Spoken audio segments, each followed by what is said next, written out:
BBC Radio Scotland. Right, it is 10:57. We are coming up to the news. After the news, we are going to be speaking to or hearing the story of Kay Hutchinson. She's written a book called My Life in 37 Therapies because she found herself, after a bit of a light bulb moment on a beach in Monaco, thinking, do you know what? There's got to be more to it than this. And off she went on a journey of self-discovery. So she's going to tell us a bit more after the news. I know she's sort of sitting listening just now, though.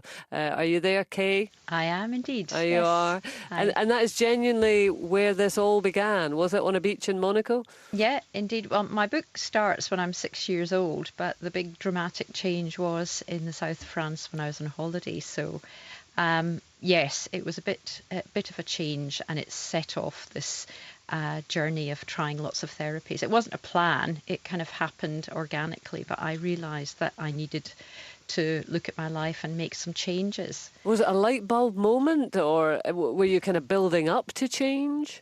Well, I think it was quite. I really felt very peculiar the day that it happened, and I felt very out of place. I wanted to kind of get away and work out what was going wrong, but I just felt really unhappy and lost. And I decided that I needed to get away and spend some time on my own and work out what had gone wrong. And what did you do that moment, or? I did. I literally got up from the breakfast table and I said to my husband, I've just got to get away.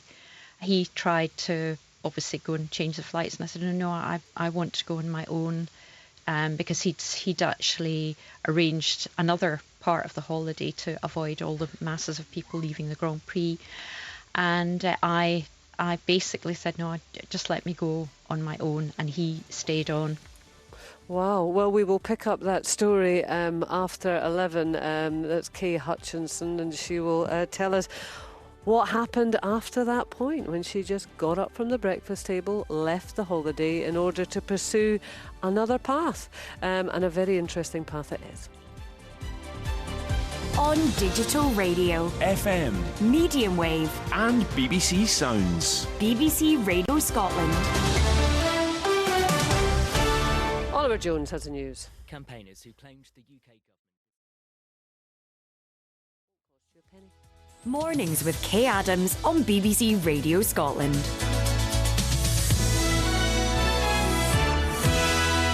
OK, well, we left you on a cliffhanger there, speaking to Kay Hutchinson, who is the author of My Life in 37 Therapies. Hi again, Kay. Hello, Kay. So, I know, it's a bit weird, isn't it? Hello, Kay. Yes, Kay. But see, I've got an E and you don't have an E. I know, exactly. I know, and so it feels a different name, which is bizarre to the non-Kays of the world, but never mind.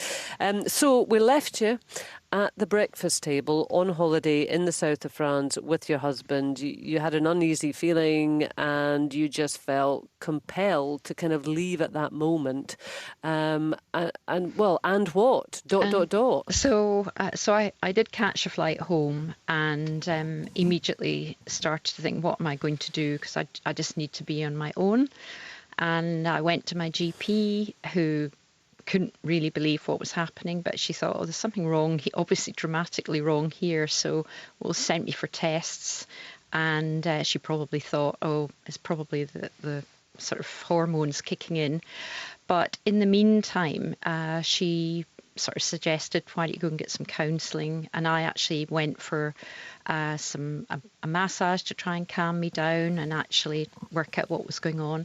But I did actually also start looking for a place on my own, because it was that compelling a feeling that I had, that I needed to spend some time on my own. Interestingly, last week I saw a nutritionist, and she was saying she's seeing a lot of people these days who are actually discovering that their system is just shuts down when they've had overload of whatever it is, working too hard, not taking any time for themselves, not actually thinking about themselves when things are very, very busy in their personal lives. And were you able to look at your life and identify, sort of higher level stresses?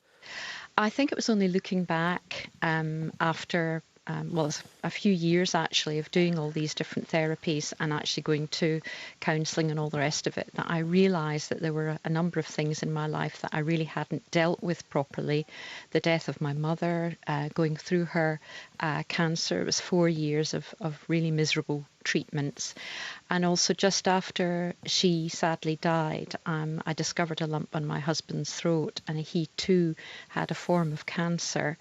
And I think I just threw myself into work and looking after him, and sort of still going up and down to Scotland with my father, worried about my father and how he was coping. And I think through all of this, my husband eventually recovered. But those experiences really change you, and they really make you value the important things in life. I mean, up till then, I'd really been sort of career, having a wonderful life, sort of going on fancy holidays, all that sort of thing. And actually, I think when things like that happen to you, you realise what is important. But I hadn't guess, at the time. Forgive me, but I guess by your actions you were jeopardising your marriage. Totally. I really had the fantastic husband, really decent person, not his fault at all. It was something that was happening to me. And it was only through, I think, the years afterwards that I realised that I had to escape and actually discover try and work out why I wanted to leave and why I wanted to change my life. But actually, it wasn't that simple, because it was a combination of things, not dealing with the death of my mother and the cancer. Also, I think just working even ever harder. And I think the therapies allowed me to actually understand a bit better what was going on. And I'm on really good terms with my ex-husband now. And I think he sees that it really wasn't personal. It was something that was happening to me, and it all came at one time. So what kind of therapies did you explore? Well, a whole range. I think lots of normal things that people today would think are really routine: acupuncture, Reiki, reflexology. But I ended up becoming really interested in them as well. And sort of my yoga led to doing more meditation. I ended up on a silent retreat for 10 days over Christmas. Oh, yeah, this was 50 women locked in a room but not saying anything. Correct. And not able to look at one another. You just have to stop talking for 10 days. And we were 11 hours learning how to meditate, or meditating for 11 hours a day. We weren't allowed to look at each other. We had meals together, but all you could hear then was the clacking of the cutlery. We were allowed out for a quick walk around this tiny area of grass. And it was really bizarre, because all you would ever see is people's feet or the sky, because you weren't allowed to look at anyone. A bit Handmaid's Tale. I mean, how was that though? Because obviously, it's tempting just to scoff and oh my God, 50. But I mean, did that give you anything? It gave me a huge amount. That I think at the end of it, I think all of us who thought it was quite a giggle that we were going on this really discovered an ability to sort of be quiet, calm the mind, switch off from everything that's worrying and giving you panic attacks. And it was a fantastic thing. I think the other thing that I thought was really wonderful at that retreat was at the end, when I was getting my checkbook. In those days, it was checkbooks out to pay. The woman, this wonderful Indian woman, just sort of said to everyone, look, the point is here. Pay what the experience is worth to you. We like to be able to offer this 10-day silent retreat to people who can't afford it, people have, regardless of their ability to pay. And I thought that was a fantastic thing, because I think it should be open to everyone to learn how to meditate and calm themselves, because we've all got ups and downs and pressures in our lives. And so what other therapies did you find useful? Let's focus on the useful ones, even if at first glance they might have looked a bit unusual. Yeah, a sonic therapy, that's a really interesting one, because obviously our bodies are completely filled with fluid, and it's a therapy that actually helps rebalance the cells, the balance in yourselves. There are some, it's similar to acupuncture helps the sort of energy flow within your body, and the sonic therapy, which is listening to chimes and gongs and bells and different sounds, can actually help improve the energy flow of the fluids in your body. And I think when at the end of these therapies, you will invariably find that you feel a lot more relaxed and less stressed. I mean, some people will be listening to this and thinking, it's just crazy, but actually try something, because I think most people that I've talked to are amazed at the effects. How long did this period of your life go on for? It was nearly 6 years. 6 years, I know, wow. which seems like a long time before I really found some sort of balance, because in the middle of that, I also lost my job, which was a total shock to me, because it was everything it was the only bit of stability I had left. And that sent me really spinning. But I did some more sort of slightly more extreme therapies after that. And eventually I realised I was back in the real world and not so vulnerable and able to be a lot more balanced. And I think it's partly because I'd plugged back into myself bits of me that I'd sort of ignored most of my life, sort of spiritual side, if you like, but also just a realisation that it's fine running around, doing things, over-functioning, getting all the things in line and in place in your life. But you do need to remember yourself. And I think what's wonderful about these days is it's much more, it's okay to look after yourself these days.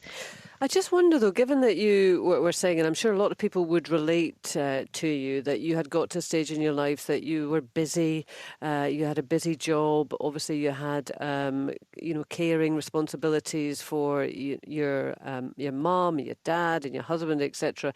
There'll be lots of people out there who find themselves in that sort of point in their life. When you took a break from that and you went on this kind of period of discovery, did you feel self-indulgent and uncomfortably self-indulgent? I'm not saying you should have, but did you? Yeah, I totally, because I think partly being brought up in Scotland and having a very sort of Scottish Presbyterian sort of background, really these things are, I can remember thinking people would say, oh, that's ridiculous, Kay, just get your head down and get on with work and stop doing this. But I think because I wasn't actually in Scotland at the time, I was able to do these things.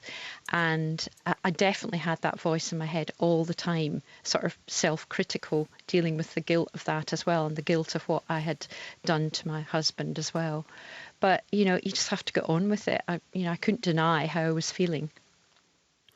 And so there wasn't then a therapy that sorted you out as such. It was the decision to go on this path and spend that amount of time, searching, if you like. Well, I think the one thing that has stayed with me throughout the entire time has been yoga. Yoga is just the most fantastic thing, because it's good for you physically, it's good for you mentally, and it's good for you spiritually as well. I think the yoga has actually been something that's been a constant that whole time. And I still do that now, and I still go for massage. And those two things really keep me in pretty good shape. Well, as good a shape as it can be. And the process of actually writing your book, My Life in 37 Therapies, was that therapeutic? It definitely was. I mean, it's actually listed as one of the therapies in the book, in fact. And I think as I came to the end of this time, I realised I wanted to talk about my discovery and my childhood and the influences and why, and in a sort of a way to explain what happened to myself and to others, because obviously it is a very peculiar story, and but to me it is just what happened. So I think I wanted to explain, and doing it in that way and showing the ups and downs and what I learned. I found a lot of people saying, oh, actually, I really relate to that. And you're in a good place now? Pretty good. Well, life's always full of ups and downs, but yes, a much better place than I was. And I would definitely say that I'm a more sort of together person than I was before, where I felt as if I was a bit of a machine running around and sort of just working hard and functioning. not thinking. Yeah, functioning. Yeah, exactly. Yeah. Well, Kay, thank you very much indeed. Kay Hutchison, author of My Life in 37 Therapies. I told you. Fascinating tale.